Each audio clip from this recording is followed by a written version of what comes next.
कृष्ण कहते हैं अर्जुन, जो संतुष्ट रहता है उस भक्त से मैं प्रेम करता हूं। जो संतुष्ट रहता है, गुरु उस शिष्य से ज्यादा प्रेम रखता है, ज्यादा कृपा करता है जो शिष्य संतुष्ट रहता है, खुश रहता है, प्रसन्न रहता है, मगन रहता है। तो गुरु की कृपा उस पर ज्यादा रहती है, क्योंकि गुरु उस शिष्य से निश्चिंत हो जाता है। जो शिष्य संतुष्ट है और खुश है, उस शिष्य से गुरु भी निश्चिंत हो जाता है। और निश्चिंतता भी एक महासुख है और संतुष्टि भी एक अपार सुख है। संतुष्ट शिष्य अपार सुख को प्राप्त करता है और निश्चिंत मन अथाह सुख शांति को पाता है। इसलिए जो संतुष्ट रहता है वो दूसरों को भी निश्चिंत करता है।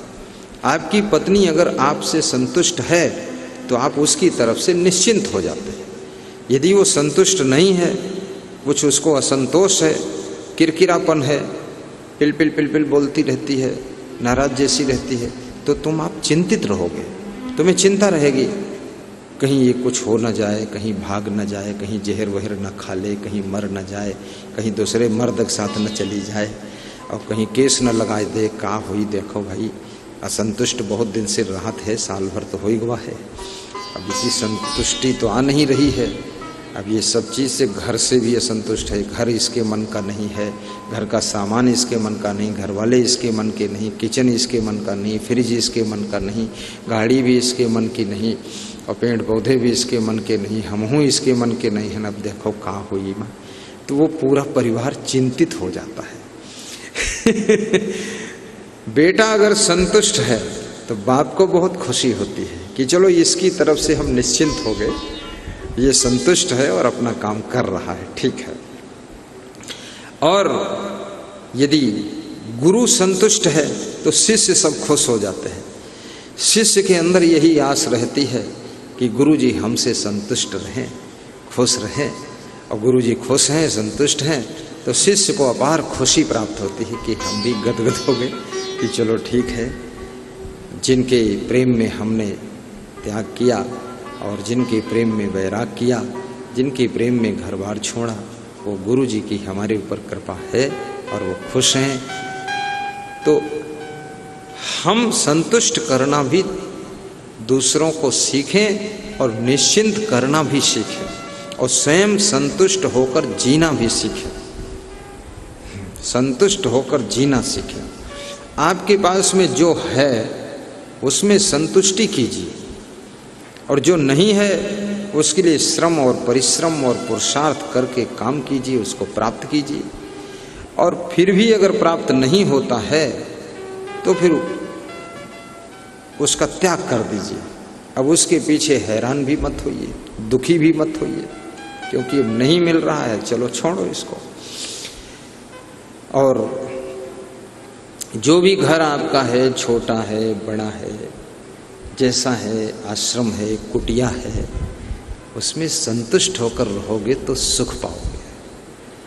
अभी इतना सुंदर आश्रम ये बना हुआ है, इसको श्री क्षमादेव जी के आशीर्वाद से उनके शिष्यों ने बनाया।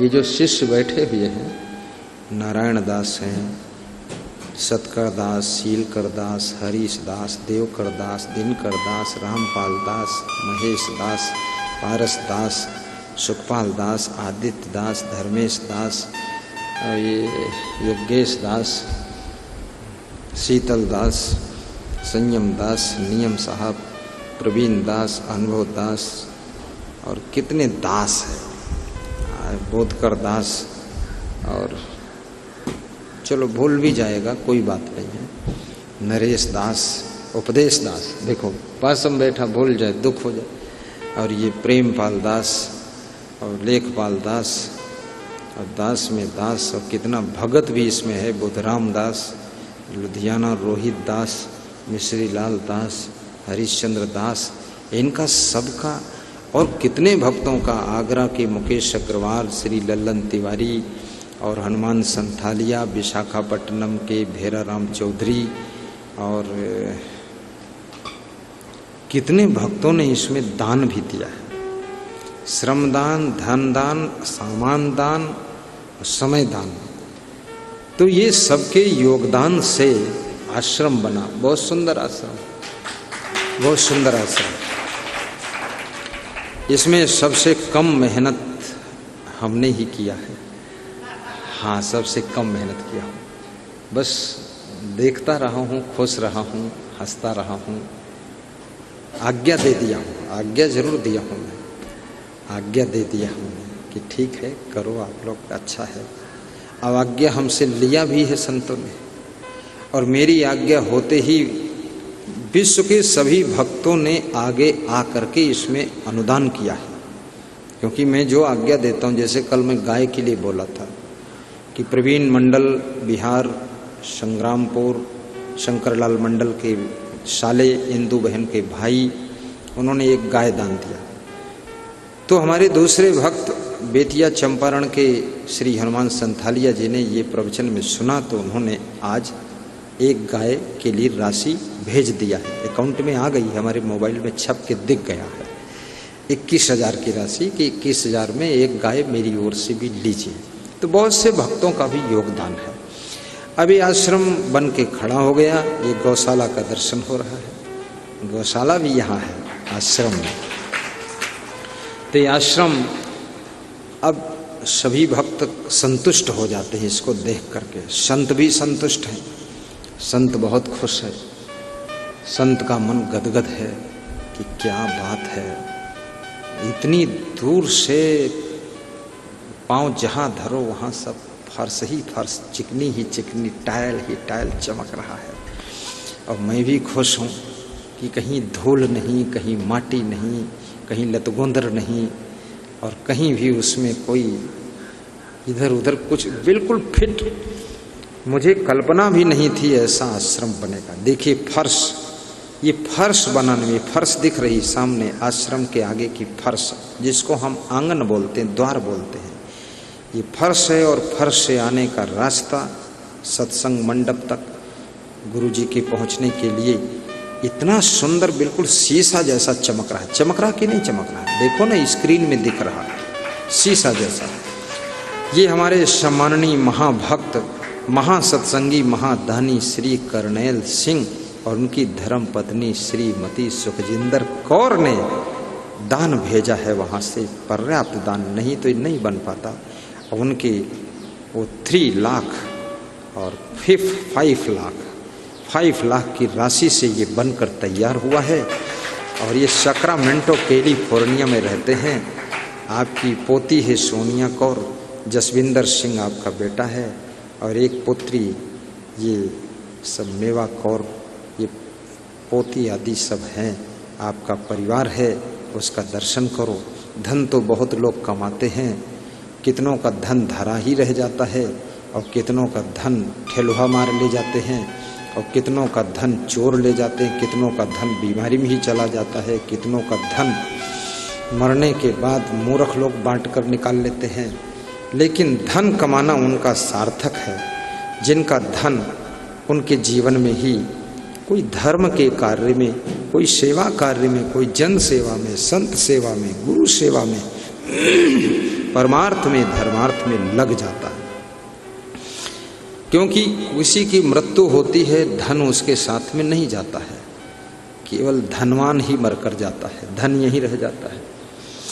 और धन यहाँ छूट जाता है तो उस धन से हमारा कोई फिर पुण्य नहीं होता। हम तो मर गए, यहाँ पड़ा है। तो उस धन का सदुपयोग करो। नाम अमर है उन लोगों का जो धन धर्म में लगाते हैं। धन वाले कंजूस जगत में जोड़ जोड़ मर जाते हैं। क्या होता है? जोड़ जोड़ मर जाते हैं। नाम अमर है उन लोगों का जो धन धर्म में लगाते हैं, जो धन धर्म में लगाते हैं। और धन वाले कंजूस जगत में जोड़ जोड़ मर जाते हैं। धन वाले कंजूस जगत में जोड़ जोड़ मर जाते हैं। अगर धर्म से आप नहीं जुड़े, भक्ति से नहीं जुड़े हैं, सत्संग से नहीं जुड़े हैं, तो धन में और भी खतरा है। धन आता है तो अकेले नहीं आता, धन अभिमान भी लेकर आता है, लोभ भी लेकर आता है। जेम प्रतिलाभ लोभ अधिकाई। इसलिए जिनके पास में धन बढ़ गया ना, तो आप लोग कहते हैं कि अब वो कुछ बदल गए, चेंज हो गए, पहले जैसे नहीं है। अब बदल गए भाई, धनवान हो गए, अब सीधे मुंह बात नहीं करते। इस पर भी राधे श्याम कवि ने लिखा है, जब तक मनुष्य निर्धन रहता तब तक उत्पात नहीं करता, तब तक उत्पात नहीं करता। धनवान वही हो जाता है तब मुख से बात नहीं करता। धनवान वही हो जाता है तब मुख से बात नहीं करता। आपका कोई रिश्तेदार भी जब धनवान हो जाता है ना, तो आपसे सीधे मुंह बात नहीं करता है। तुम उसके यहां जाते हो कभी, तो आपसे प्रेम से बोलता नहीं, आपके पास बैठकर आपका ठीक से हालचाल पूछता नहीं, क्योंकि धनवान हो गया। और धन का आना गलत नहीं, धनवान होना गलत नहीं, लेकिन धन के अभिमान के कारण बहुत गलतियां तुम कर देते हो। और ये सत्संग आपको धनवान तो बनाता है, लेकिन धन का अभिमान आपके अंदर नहीं आने देता है, धन का लोभ नहीं आने देता है, और धन की ऐंठ नहीं आने देता है। और ये सत्संग का प्रभाव तुम्हारा धन धर्म में लगा करके तुम्हारे परलोक को भी संवार देता है। इसलिए सत्संग से जुड़ना चाहिए, अपना तन मन धन सत्संगी भाइयों बहनों में खर्च करना चाहिए। नाम अमर है उन लोगों का, गाइए रूपेश दास। नाम अमर है उन लोगों का जो धन धर्म में लगाते हैं, और धन वाले कंजूस जगत में जोड़ जोड़ मर जाते हैं। धन वाले कंजूस जगत में जोड़ जोड़ मर जाते हैं। मरना तो है। सिकंदर बादशाह जब मरने के करीब पहुंचा तो उसने अपने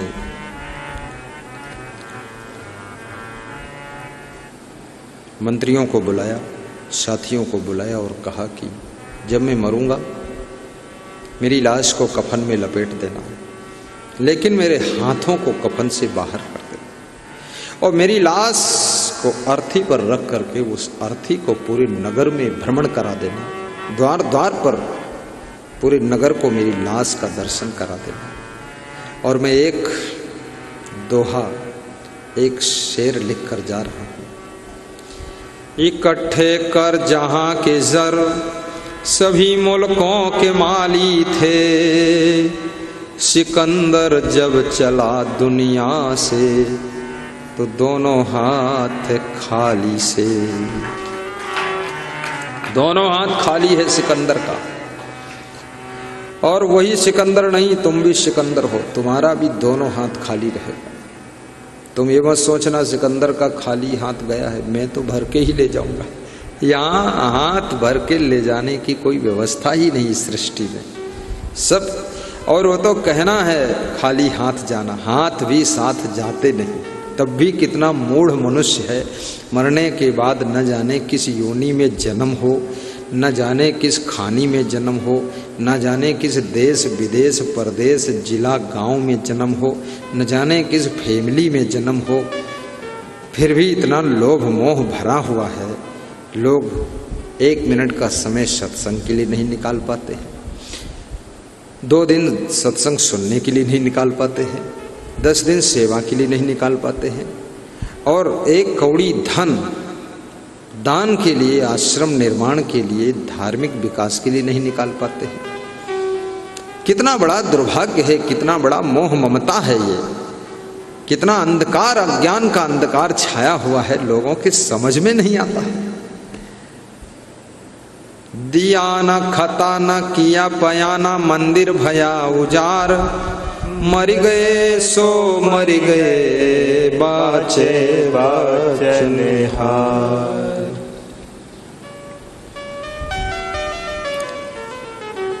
अपनी करी गए रावणा अपनी दशरथ नाथ, आया है सो जाएगा यही जगत व्यवहार। कोई सदैव रहता नहीं और ना कोई सामान यहां से ले जा सकता है, वो भी नहीं ले जा पाएगा, सामान भी साथ में नहीं जाएगा, ये शरीर भी साथ में नहीं जाएगा, ये फैमिली भी साथ नहीं जाएगी। जिनके मोह में पड़ करके तुम गलत फलत करते रहे, ये सब इधर छूट जाएंगे, उधर अकेली आत्मा यात्रा करेगी और इस आत्मा के समस्त कर्मों का परिणाम जो है इसी को भोगना पड़ेगा। भोक्तारो विप्रम उच्चन्ते कर्ता दोषेण लिप्यते एकः पापानि कुर्ते फलम भोगते महाजना। विदुर नीति कहती है एक आदमी पाप कर्म करके धन कमा कर लाता है, पूरे परिवार को खिलाता है, खाने वाले तो उस पाप से छूट जाते हैं, लेकिन जो कमा कर लाया, पाप करके लाया है, वही पापी उस पाप के कर्म के फल को भोगता है। एकः पापानि कुर्ते फलम भोगते महाजना। भोक्तारो विप्रम उच्चन्ते कर्ता दोषेण लिप्यते। इसलिए धन कमाइए, नीति से कमाइए, मेहनत से कमाइए, यथोचित धन कमाइए और धन कमा करके उस धन में से शास्त्र कहते हैं 10वां अंश दान कीजिए। 10वां अंश धर्म अब कीजिए, तब मानो जन्म सफल कही लीजिए। 10वां अंश 10%। यदि आपने 1000 रुपये का प्रॉफिट कमाया है तो उसमें 100 रुपये धर्म के लिए, धर्मादा के लिए, मंदिर के लिए, आश्रम के लिए, भंडारा के लिए, सत्संग समागम के लिए। फिर हमारे वर्तमान के साधु संतों ने छूट दिया है कि अगर 10% नहीं कर सकते हो, ऐसी परिस्थिति नहीं, तो 5% करो, 5वां अंश करो। अपने समय, जिंदगी के समय का भी 5वां अंश दान करो। 100 दिन में 5 दिन, 365 दिन होते हैं साल में, तो कितने दिन? करीब करीब 17-18 दिन दान करो। जैसे हमारे बुद्धराम जी रोहित जी ने दान किया है, जैसे मिश्री दास दान कर रहे हैं। और कभी कभी तो कुछ ऐसे भी लोग हैं जो बहुत बड़ा दान कर देते हैं, जैसे संत लोग बैठे, इन्होंने तो पूरा 365 दिन ही पूरे दे दिए। 365 क्या, इनके जो 80 साल की जिंदगी वही दे दी। आज एक संत जी बोल रहे थे कि ये जिंदगी आपकी श्री चरणों में रहेगी, मरते दम तक आपके चरणों में रहूंगा, ये दृढ़ संकल्प है। ये बहुत बड़ी बात है, ऐसा बोलना बहुत कठिन है। जिसके अंदर धुकपुक होता है वो नहीं बोल सकता।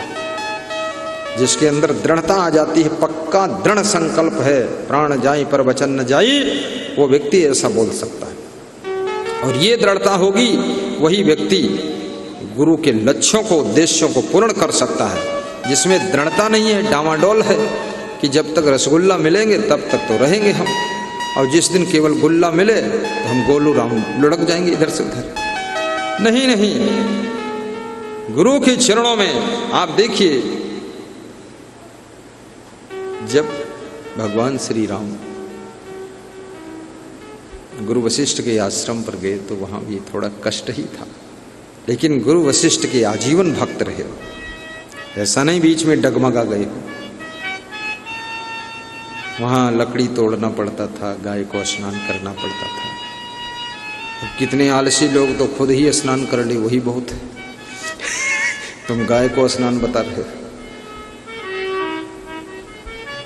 दृढ़ता, जीवन दान, सबसे बड़ा दान है जीवन दान। और दान कोई भी हो, सभी दान महान होते हैं। अन्न दान भी बहुत बड़ा दान।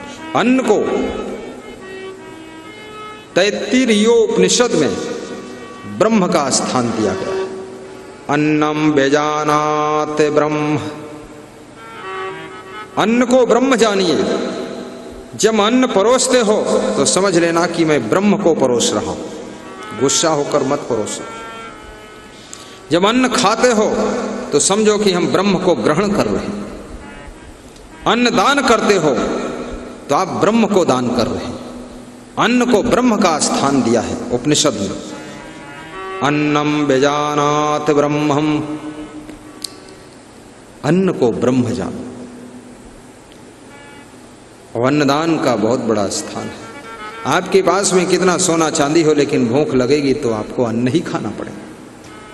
इसलिए अन्न को क्या अन्नम प्रियम, अन्न सबसे प्रिय पदार्थ है। भूख लगने पर अन्न ही व्यक्ति खाता है। तो जिन संतों ने जीवन दान दिया है गुरु के श्री चरणों में, धर्म प्रचार के लिए, जन जन के कल्याण के लिए, संत बहुत बड़ा काम करते हैं। छोटा काम संत नहीं करते, बहुत बड़ा काम है इनका। इतना बड़ा काम है, ये जीवन समाज के लिए समर्पित करते हैं। गांव-गांव में जा कर के सत्संग करना वो बहुत कठिन काम है। कौन गांव कैसा है, कहाँ रहने की जगह कैसी है, क्या व्यवस्था है, रोज रोज चेंज व्यवस्था में, अव्यवस्था में भी रहना, हंसकर सत्संग करना, सेटअप जमाना, ये बहुत कठिन काम है। तरह तरह के लोग मिलते हैं, किस किस स्वभाव के लोगों से भेंट होती है, कैसा कैसा इलाका मिलता है, सज्जनों का इलाका, दुर्जनों का इलाका, और किस तरह का मौसम रहता है। कहीं बरसात भयंकर हो गई, सत्संग भी बिगड़ गया, सब मंडप गिर गया, संत महात्मा भी उसमें डबल पुरुषार्थ करते हैं। और कहीं तो यात्रा में ट्रैवल करने में भी बहुत तकलीफ़ें आती हैं। 1,000 किलोमीटर यहाँ से वहाँ जाना, कितने लोगों को 100 किलोमीटर यात्रा करना पड़ता है। तो 2 दिन परे रहते हैं घर में, कहत सब देह टूट गए। औरतें कहती हमार तो कमर हाल गए पूरा। हाँ, कमर हिल गई। और वो संत महात्मा हमारी टीम के अंदर, और हम भी उसी में हैं, 1,000 किलोमीटर एक साथ यात्रा कर देते हैं। बिहार से यूपी तक, यूपी से एमपी तक, एमपी से गुजरात तक, गुजरात से महाराष्ट्र तक, 500 किलोमीटर, 1000 किलोमीटर, 1200 किलोमीटर। एक बार मैंने 1800 किलोमीटर की यात्रा निरंतर किया था, 2 ड्राइवर।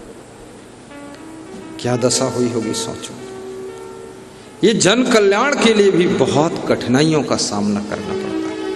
ये जीवन दानी बहुत महान होते हैं, और इनकी जो इस जगत के प्रति करुणा है वो सराहनीय है।